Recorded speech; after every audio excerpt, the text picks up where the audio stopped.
series, monthly Wednesday webinars on various topics of supply chain. Today, I have the pleasure of having with me Mukesh Kole. Mukesh is a very interesting person who I first knew, I think, in 2009. I was actually looking at Gmail and looking for old correspondences between me and Mukesh. And I'll send some to you, Mukesh. You'll be surprised. I came to know him. I'll let him talk about his formal career path, but I'll tell you some things that I admire about him. One is Mukesh is among the few breed of people I know who has a very strong understanding of theory, supply chain theory, and also has a very strong ability to implement that theory. The way I've seen him go about all the activities at ABB, and also I've read about, I would say, the things that he did at Suzlon, Australia as the CEO there are truly exemplary. So that's one thing that I respect Mukesh for.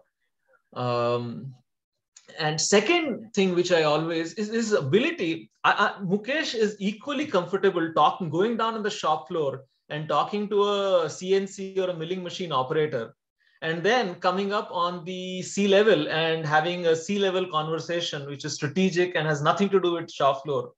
He's among the few people who's super comfortable with both these conversations. And so those are the two things I would like to introduce Mukesh with, and I would open it for him to tell us about his journey, his Bosch days, ABB days, Suzlon days, and where he is now. In briefly, if he can do that. Sure, Piyush. Thank you for this opportunity, and it was lovely connecting. Just to start with you mentioned the point of the shop to top, the seamless connection, and Barb, she highlighted being open-minded. That's what helps. And that apart, being humble all the time. It does help. Being open-minded and being humble, helps you to connect with different set of people that much more easily. So you don't have your egos, or you also soften other people's egos at the same time.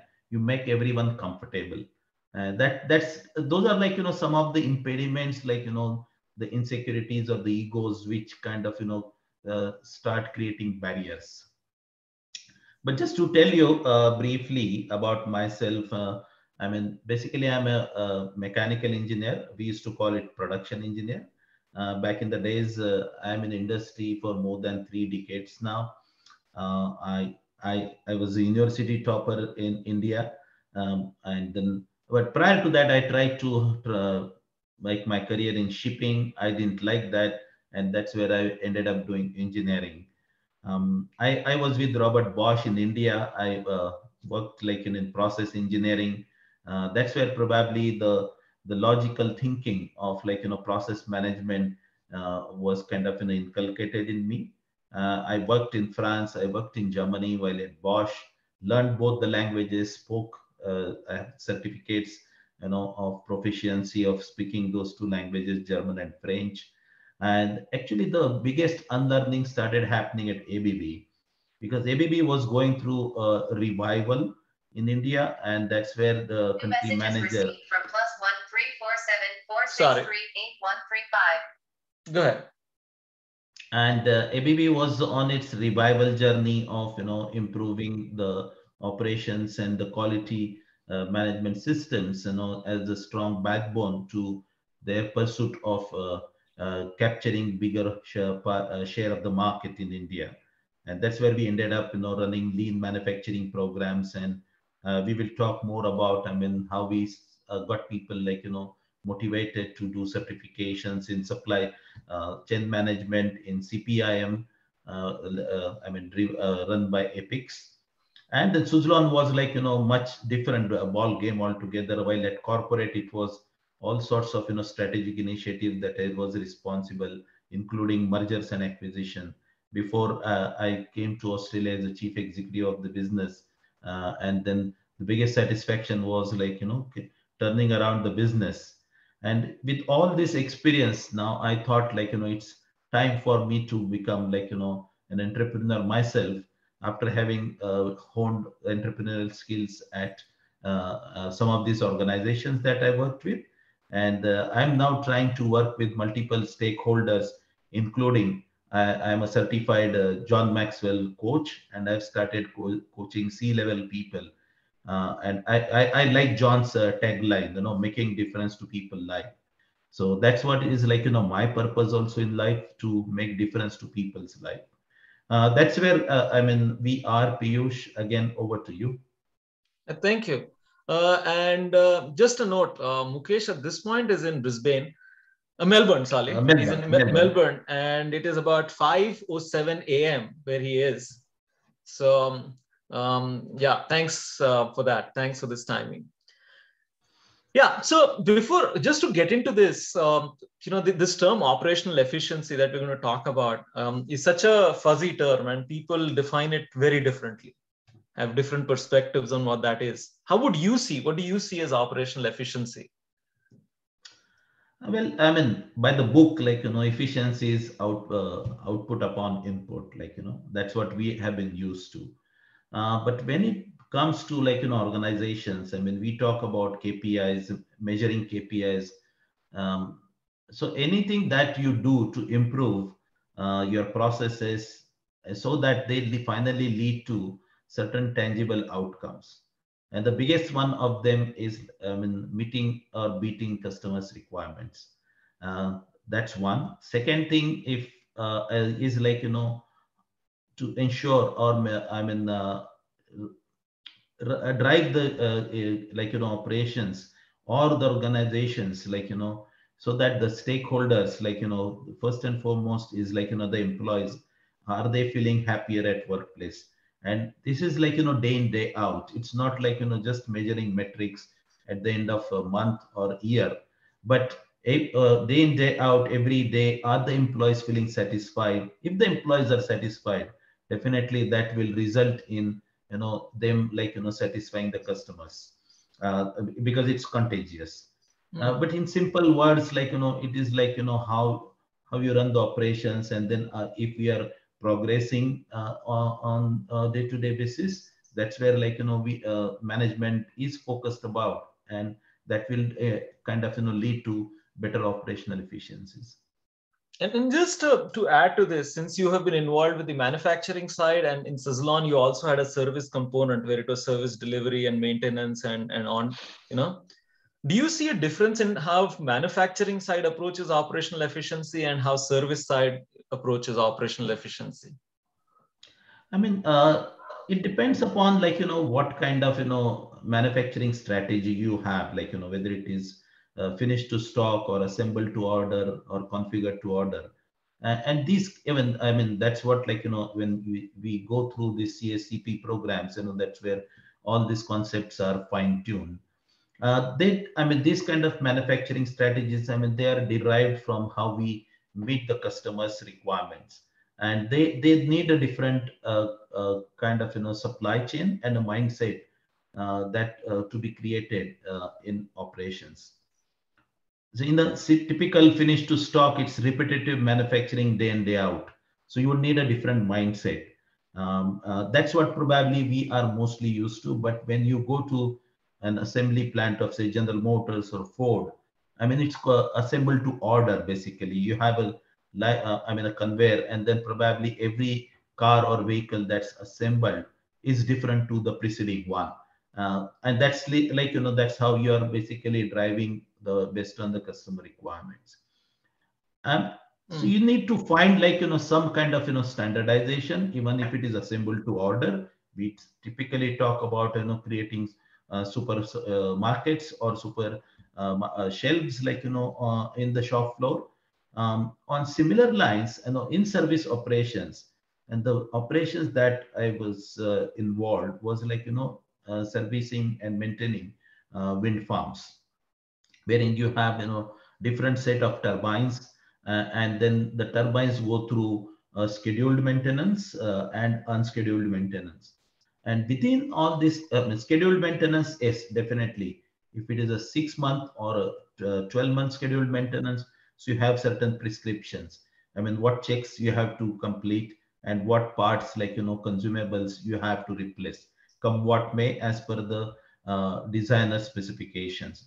So there you again correlate with, I mean, the repetitive manufacturing, because it's a repetitive job on a same turbine every 6 months. You're going to do the same thing. So accordingly, then you can tune your supply chain. And when it comes to unscheduled maintenance, again, within that, you try to find, like, if there are repetitive unscheduled maintenance, if not on the same turbine, but on another turbine. And then you try to isolate that, like, repetitive unscheduled maintenance, and find a way to, I mean, meet your resource planning and resource supplies accordingly. And that's where you can correlate it to repetitive manufacturing or assemble to order, and then try to derive operational efficiency.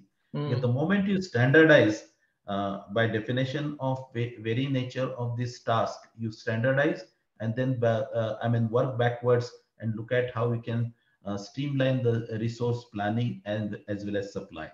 So there is quite a lot of, like, correlation or cross learning that you can bring across. And if you put, like, get somebody from the service business to repetitive or manufacturing setup, I mean, you bring in a lot of service orientation, because in service business it is mostly, like, improving the uptime of your asset that you are maintaining or managing it for your clients.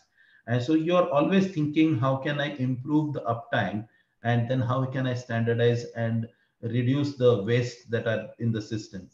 And if you bring that in manufacturing, the service orientation improves, apart from, like, the other kind of, advantages that we have in manufacturing. No, thank you. So would like to state three things here based on what Mukesh said. One of the good in CSCP, we have a certification. We have very good definitions for all these terms Mukesh has mentioned. So we have a lot of standard definitions, what metrics, and that helps for learning from there.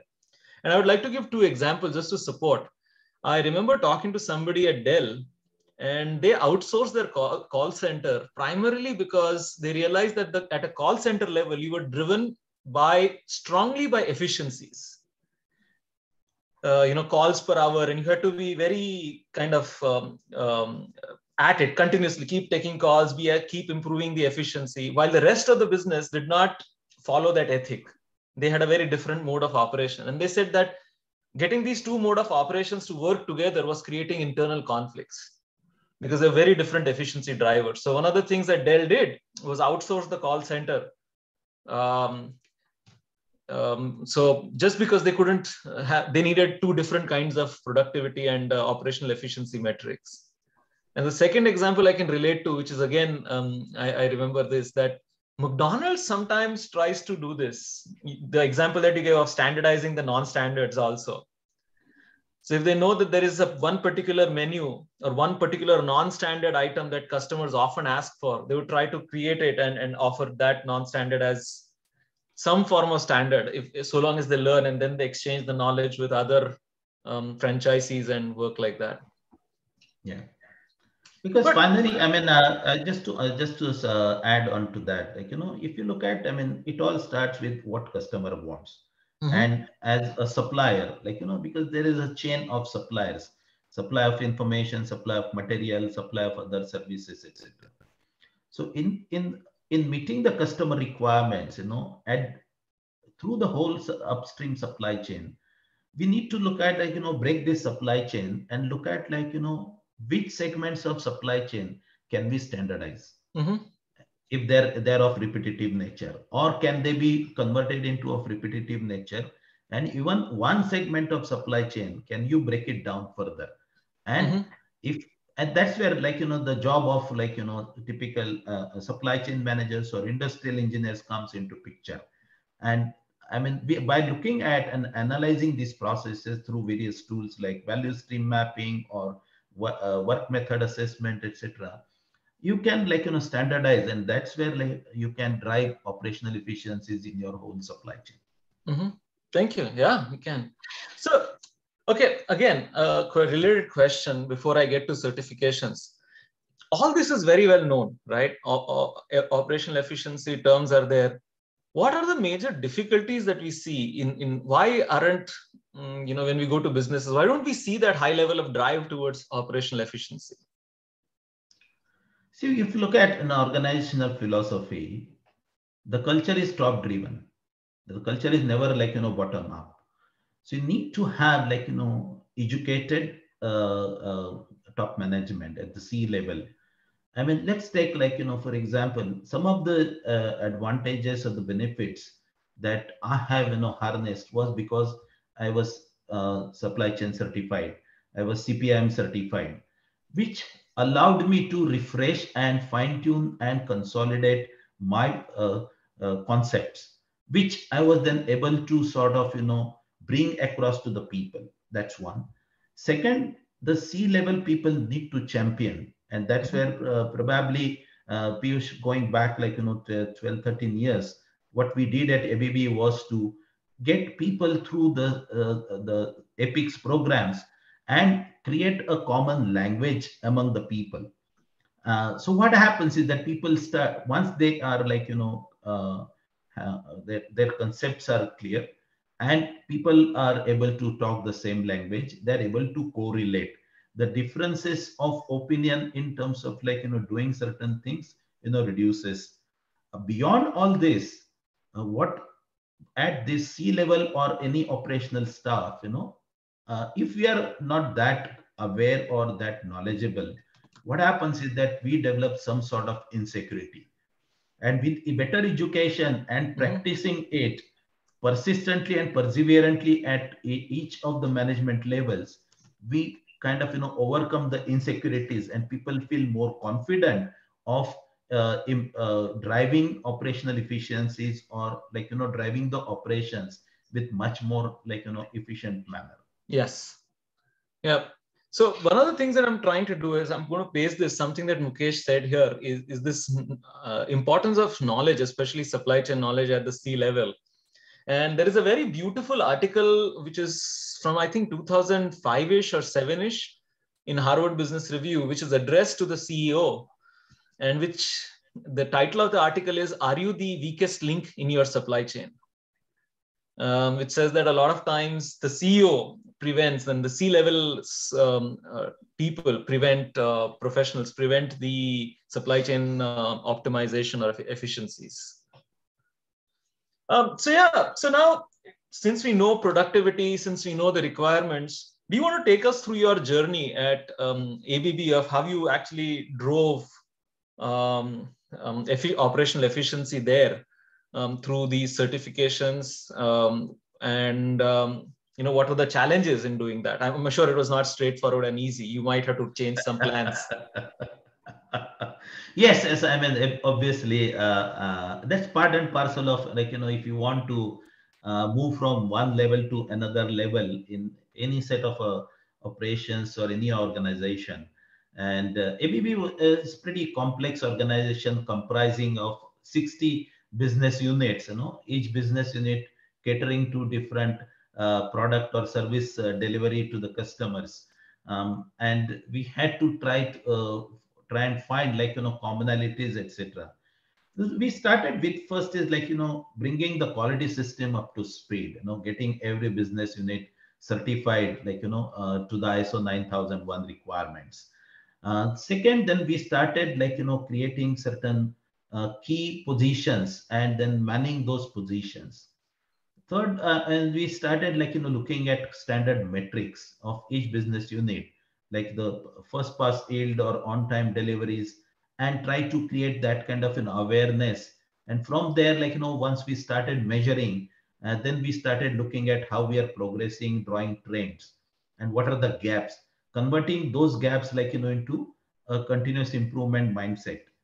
And when actually the biggest push came when we were about to launch ourselves on implementing that time SAP ECC 6 across Asia Pacific ABB organization, we realized that we need to do something different rather than having a completely customized SAP process in every operational, whether it is production planning or materials management or quality management modules, etc.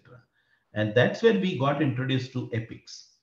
And then we were excited, though it was challenging. But as I was referring to a common language, common understanding of the concepts as well as definitions of various operational terms, and that's where we kind of got board approval to run these programs. And we put something like 300 people from manufacturing, supply chain, quality, and other operational, including controllers, through this, so that the entire organization in any business unit is exposed to the knowledge that Epics imparted. We started with CPIM, so that, and then people started getting themselves certified, and then we elevated that to certified supply chain professional certification. One of the key element here was that as a leadership team, like, apart from me, Mr. Kanaglekar and couple of other corporate colleagues, we got ourselves, certified first. It was pretty challenging, first of all, for us, as well as to kind of, study and then go through the examination and obtain certification. But that was necessary to lead by example. And the second was, like, we were anchoring each and every training program. So few of us at corporate, like, 4-5 of us, like, we got certified. We were anchoring each and every training program, sitting through the 4-day sessions or so. So that, people see that, we are leading by example, we are demonstrating ourselves. And at the same time, the open conversation that is to happen in the training programs, that led us also to iron out, like, the differences in understanding of various concepts. And believe me, all these kind of, programs, helped us standardize lots of processes, bring in the variability and the mindset that the whole organization was in, to customize and each and every process that the SAP consultant would bring across to you. There is no merit, like, if SAP has provided certain process, it is coming across, across learning from hundreds of industries and companies around the world. And if they are bringing to your organization, I think the onus is on the organization to leverage that learning, which is translated into, the standardized process, understand and adapt accordingly, rather than take it and then beat it around and customize it to your thinking. Because my thinking within an organization is limited to the 4 walls of the organization, whereas organization like SAP would bring across, a diverse application as well as learning from various industries. So 2 points I'd like to highlight here. I was part of the ABB journey and fascinated by it. So I remember, so just to give a brief introduction to people who might not know, ABB is a market leader in robotics, electronics, electrical components, switch gears, and all those kinds. And their 2020 revenue must have been around $25 to $30 billion. So just to give you a perspective of the size of ABB.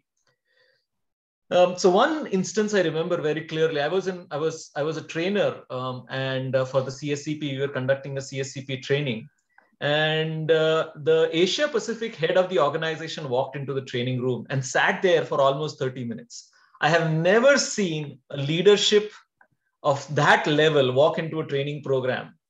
And then, of course, he talked for 20 minutes saying why he was there, why was this training necessary. But I've never seen a C-level involvement in training and using training so strategically as I've seen in ABB. That's an incident I'll never forget, and was a learning for me also. And second thing is, what ABB did, which is kind of leveraged the APICS learning system and APICS knowledge, or ASCM, as APICS has changed their name. It's called Association of Supply Chain Management now. So they use that APICS knowledge to extract maximum from their ERPs. So I remember a conversation. We were three of us, me, Mukesh, Mr. Kanaglekar, and one more person. And there was the Bristol Cone consultant. Sarepaka. Yeah. Sorry? Sarepaka. Srinivas Sarepaka. Correct. That consultant who was supposed to, and we were actually looking at Apex content. Does SAP do this? He was saying yes. Why didn't you tell us this? Why did we have to go to Apex Knowledge? And it was such a beautiful conversation. The way they used the standard practices, because SAP has everything, but a lot of it is not used. So the way these people were able to use it, you want to shed some light on this aspect? Yeah. I mean, I was narrating like the point of SAP brings across and the diverse learning from various industries, and so is Epics. These courses are also formulated by seeking inputs from various professionals as well as field applications, as well as going back when I studied production engineering way back in between 1983 to 1987. I mean, these are by the book, because they are what definitions we find in book. I mean, they are actually experiences which have been tested and validated in the field. Then they are formulated and then they are kind of translated into textbooks. So again, it's like we at some point of time we get lost. I mean, certain textual material that we study. I mean, use that for obtaining certifications or degrees. But as we kind of move into practical life, we tend to get lost, and we have to bring ourselves back to where we started, so that what we try to do basically in the field is again close to by the books. That's interesting. That the respect for books, the respect for theory, and the respect for standard practices is something which is I wish we could drive that more in organizations. Yeah. How did, again, while have read in newspapers, I've not heard directly about you doing the same thing at Suzlon, and how did you leverage the standardization and these processes at Suzlon? I'm sure you did that. Would you like to take us through that? Yeah. So, again, drawing to, the point I was making, a correlation or a cross learning between a manufacturing and a service operations. In service operations, we were maintaining wind farms. We had one family of turbines, about 300 of them, being maintained on various wind farms. We had 12 months maintenance and 6 months maintenance and unscheduled maintenance. So 6 months maintenance, again, we went to by the books. We took the bill of material. What is required? What are activities required? There are two technicians who would climb the turbine and carry out checks. There was a long checklist of about 300 items to be checked, and certain items like materials, filters, oils to be replaced, some carbon brushes to be replaced. So we looked at the per turbine, what is the bill of material, and then what needs to be done. So that bill of material was then converted into a small kit, what we typically do in Kanban. So a kit for 6 months maintenance, a kit for 12 months maintenance. So the previous practice was you would have a store on the wind farm. Then as per the schedule of a turbine, individual turbine, technician would pick 30 odd items from 30 bins, and then create his own kind of package and drive to the turbine for maintenance. And he used to take about 1.5 hours. So two people wasting about 1.5 hours each, 3 hours. In today's world of high cost, in Western world, it was untenable. So we try to bring that one step behind, from the warehouse itself. So we knew that there is a schedule of various turbines being serviced, and then say for a 6 months, we knew what parts are required. So that kit was prepared in the warehouse itself by 2 warehouse technicians, and then this kit was then dispatched to the wind farm. So what the technicians had to do is based on the schedule, pick that service kit and drive to the wind farm. So we saved tremendous number of man hours. Beyond that, in a typical scenario, what we encounter is missing C-class parts in manufacturing. We always, management also focuses on A class items or sometimes even B class items because they are far few. But C class items, which are about 80 to 85% as per inventory management assessment, ABC analysis, is where you would always be missing. And that's where you try to use again repetitive process or Kanban kinds of system. So we used to have this problem in the previous operational methods. You would have certain parts missing when the people are up in the turbine. And I mean, that was criminal waste of time. And so people would climb down, they again drive to the the stores of the wind farm and pick the parts and go. There was criminal waste of a lot of time. And all this came to almost dead zero because the warehouse technicians knew what all parts are required. If there is any problem with the missing part, they would ensure that that's organized, that it's converted into part of the kit. So the technicians were free to kind of climb the turbines, complete the task with high level of confidence that all parts are available and they don't have to climb the turbine up and down. With the other aspects was also kind of the reluctance on the technicians part also came down because they didn't have to climb the turbine up and down, which was also safety aspect. Because one of the parameter that we were driving was how we can reduce the climbs of the technicians. It was one is waste of time. Secondly, humanly it was draining because technicians needed physical effort, and that if they have to climb up and down more frequently, they would also be feeling reluctant to climb it up and down. So it was all reflecting into the service delivery. So that's a classic example of how we can look at break down the processes and use common sense driven through industrial engineering or learnings from the books coming from epics or CSCPs or going to operations management books and bring them across into practice. But at the management's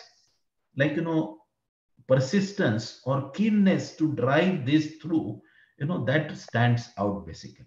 You need to be assertive in kind of enabling people and then also motivating and inspiring them all the time to find different ways of doing this, because as you try to move from one state to another, you will find a lot of difficulties and a lot of people will kind of step back when they encounter difficulties. And that's where C levels or management at whatever level role comes into picture to find ways to continue to motivate people and handhold them, work with them to find solutions, bring experts from the market or bring experts or create experts within. And so all kind of things they have to find very practical solutions at that point of time, which people start owning, and then they become part of the journey of this transformation. And then they would be, if they become part of the transformational journey, they're much more engaged, and the probability of them driving this change themselves increases substantially. Thank you, Mukesh. So two things here again. One is what I've been trying to repeat, that the certifications, these knowledge bases which is existing, we need not reinvent the wheel every time. So the whole idea of kitting or BOM exists. The idea is just we learn from them, we learn the best practices, talk to people, and get that implemented. So just these, that's how these could help. And I can very well see that Mukesh and his new role as the C-level coach with his coaching methodologies would be very effective in being able to do this kind of work of sharing his experiences, leveraging his experiences, and getting the C-level executives to think wider, to think with an open mind. And leverage. So thank you for that. At this point, I would open it for questions and comments. Anybody? I have some questions, but I'll let the audience also chime in.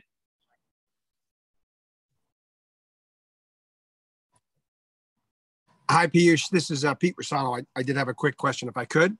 Yeah, please. So first, I'll thank you, Mukesh, for certainly sharing your journey and your experiences today with us. Thank you. And thank you, Piyush, as always, for hosting us.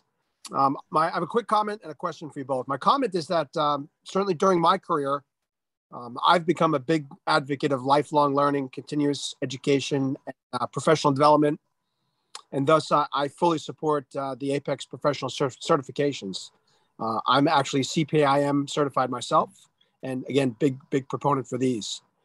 To this point, though, about the Apex certifications, for those that may be newer to the Apex certifications, I was wondering if you both, or one of you, or both of you could elaborate on the certification maintenance requirements and expectations in that spirit of, again, continuing education. Just think that would be helpful for folks to understand a little bit about what's expected.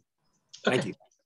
I think I can do that. So this Apex, I'll just so the reason for hosting this webinar is now FGCU is a partner to Apex or ASCM.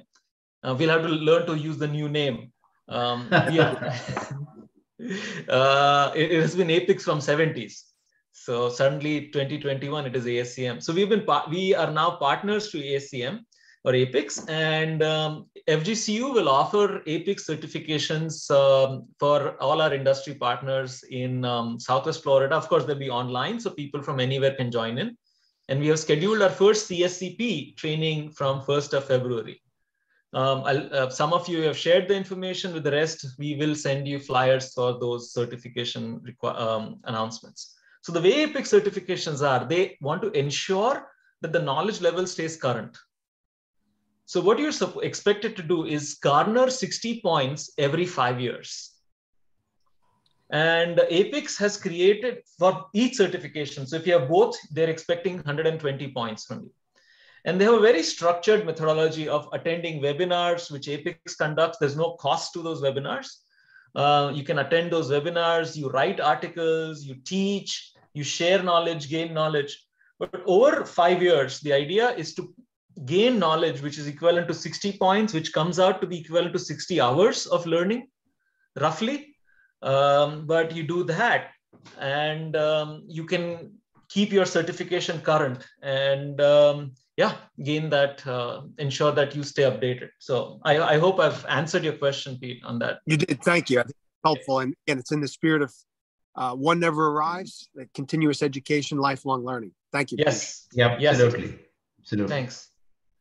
Any other questions for Mukesh or on his journey, CSCP, or even his current vocation?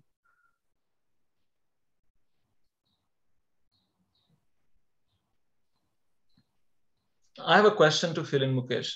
One of the things I've observed on all these change initiatives, whether driving certifications or whether change, is people at different levels. Somehow there is always this thing that people don't want to change. You know, how have you seen this, and how have you sort of worked with this? That's something like, we are never taught, like, we go through, our bachelor's or master's programs or doctorates. That's one thing that we have never taught, practically how to go bring about change. The fallacy of mankind is that we always want change, but we don't want to change, like in ourselves. We always want change, but we want others to change, not me. Mm-hmm.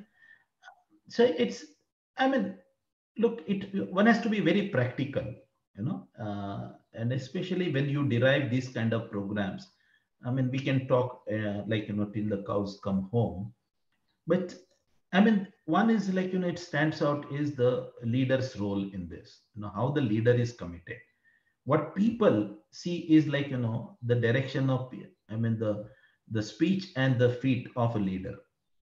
If the people are very smart, they watch like, this direction, if they like, this direction doesn't kind of, persist in the same direction, then like, people say that, there is not enough merit in this initiative that the management is kind of, driving. So it starts like, commitment and persistence of the leadership, and how then this message or how the leader drives this across, whether it is participative, engaging, or it is dictatorial. If it is dictatorial, then like, rest assured that a lot of people will fall by wayside, like, on the way. If it is participative, because we are all human beings, we need our heart, to be kind of, touched. And that's where, like, leaders role comes into picture, either him or along with, like, certain experts who can help, like, devise the communication or the participation, the engaging, rewarding, like, identifying certain champions or so on and so forth, use all these enablers, to ensure that, people feel that they are part of the journey. And beyond this, like, each participant, needs to kind of, find an answer, like, what is in it for me? Because that's where we always look at what is in it for me. Is my job going to go away? That's the first insecurity starts. How much effort I have to do, invest, to, adapt to a new situation, and whether I have to kind of, spend extra resources myself, or how far the organization or the management is going to support me on this journey. So what is in it for me? Every individual would want to understand and find out and testify that whether what is prescribed, what is told, and what they are getting is, like, congruent. So there are multiple aspects, like, but it's what stands out is leadership, then the engagement process, and eliminating insecurities of various people who are, like, expected to adapt to the desired change. Yeah. And one of the things I think that you have a strong advantage here is your techno background. Even as a CEO, or even as a CEO coach, the shop floor level, the ground floor approach very thoroughly, and probably that helps you stay connected to that. Absolutely. And as you, like, open your mind, like, for example, I'm a big fan of John Maxwell, Robin Sharma, or Zig Ziglar's, and all of this, like, they bring the same message, like, it's again in different form, telling different stories, narrating different experiences, etc.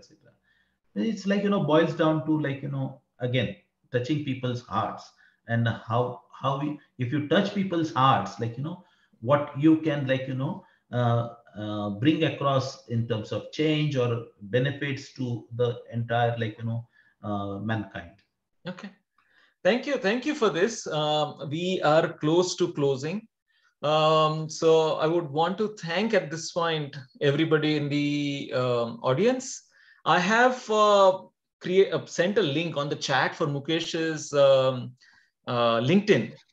So I'm sure, I didn't ask him, but I'm just guessing. I'm sure he'll be happy to connect with all of you and answer and talk to you if you have any questions regarding what we're doing currently on the certifications, his journey, or even his coaching practice that he has. And what does he do? How does he do it? He'll be happy. So please connect with him. And any other questions, feel free. We will send you communication about feedback for this course. Please let us know what you liked, on what topics you would like to do. And also we'll send you flyers on the certification. Please send us nominations from your organizations for yourself. And yeah, we'll continue to work with the industry in Southwest Florida in whatever ways we can. Thank you. Thank you, everyone. Thank you, Piyush. Thank you, everyone, for being such